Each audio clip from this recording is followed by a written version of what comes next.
अध्याय 8 श्लोक 3 भागवत गीता। श्री भगवानुवाच अक्षर ब्रह्म परमं स्वभावोऽध्यात्म उच्यते भूत भावोद्भवत्करो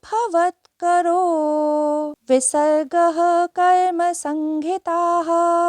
अनुवाद।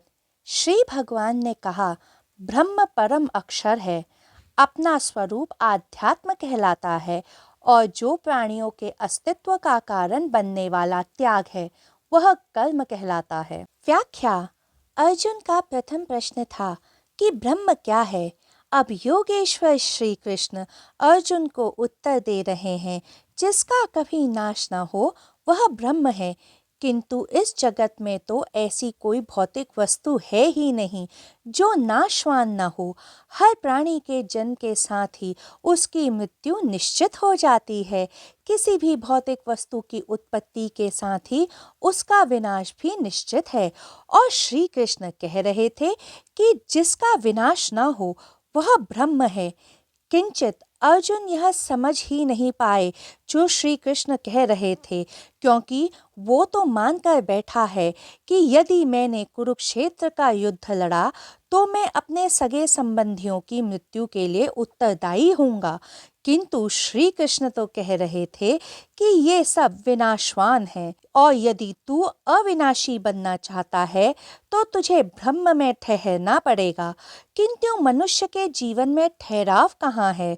उसके जीवन में तो सब कुछ ही नदी की धारा की तरह बहता रहता है। ये ब्रह्म दिखाई क्यों नहीं देता है? क्योंकि आंखें जिसे देख सकती हैं वो सब क्षणभंगुर है। कान जिसे सुन सकते हैं वो सब खो जाएगा। हाथ जिसे स्पर्श कर सकते हैं वह नष्ट होगा ही। इंद्रियां उसे ही जान सकती हैं जो नाशवान है।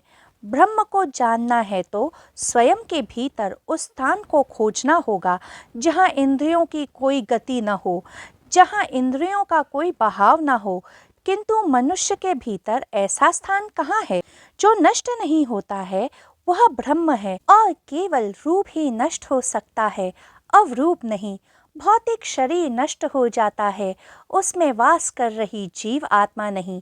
श्री कृष्ण ने स्वयं अध्याय 2 श्लोक 22 में कहा है, वासांसि जीर्णानि यथा विहाय नवानि गृह्णाति नरोपराणि तथा शरीराणि विहाय जीर्णाय न्यानि संयाति नवानि देहि। अर्थात जिस प्रकार मनुष्य पुराने कपड़ों को त्याग कर नए कपड़े पहनता है, उसी प्रकार जीव आत्मा पुराने शरीर को त्याग कर नए शरीर को धारण करती है।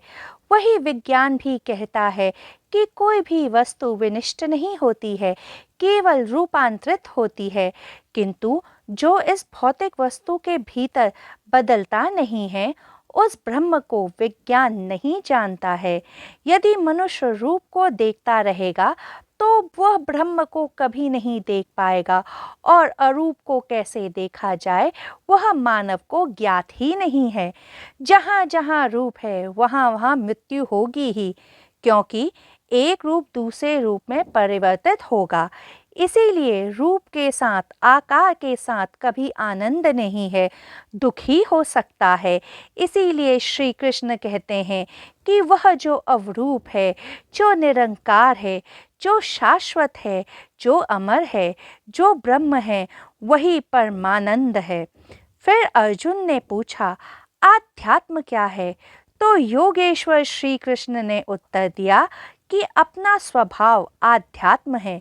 इसका अर्थ यह है, मानव जीवन की यात्रा अपने भीतर उस परम के अंश, उस शाश्वत के कण को खोजने की यात्रा है, जो स्वयं अरचित, स्वयं अनिर्मित है। किंतु मनुष्य इतना बनावटी कृत्रिम है कि उसका अपने इस स्वभाव को खोज पाना बड़ा कठिन है। मनुष्य यह जानता ही नहीं है कि मैं कौन हूँ। स्वभाव का अर्थ है मैं जो हूँ, बिना बनाए, बिना कुछ चेष्टा किए। वह जो मनुष्य के भीतर अवरूप है, अनिर्मित है, वह मैं हूँ। इस तथ्य को जान लेना ही आध्यात्म है। जो यह जान लेते हैं वह ब्रह्म को भी जान लेते हैं। इसीलिए आध्यात्म ब्रह्म को जानने का ज्ञान है। फिर अर्जुन ने पूछा था, कर्म क्या है? तो योगेश्वर श्री कृष्ण ने कहा कि कर्म प्राणियों के अस्तित्व का कारण बनने वाला त्याग है। श्री कृष्ण कहते हैं, मनुष्य जो करता है वह कर्म है। मनुष्य का जो स्वभाव है वह मानव की रचना नहीं है, किंतु कर्म मानव की रचना है। जब मनुष्य कुछ भोगने की, वासना पूर्ति करने की इच्छा करते हैं, तब उन्हें कुछ न कुछ त्यागना पड़ता है।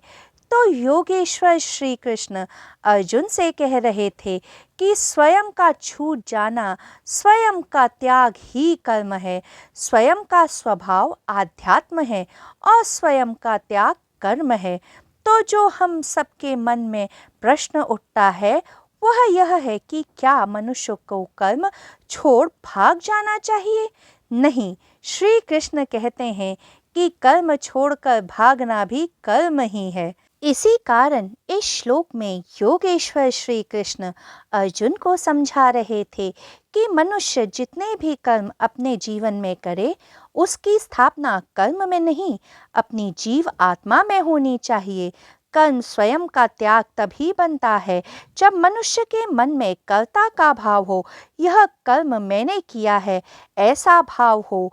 ज्ञानी भी कर्म करते हैं, किंतु उनमें कर्ता का भाव नहीं होता है, इसलिए उनका कर्म अकर्म जैसा होता है।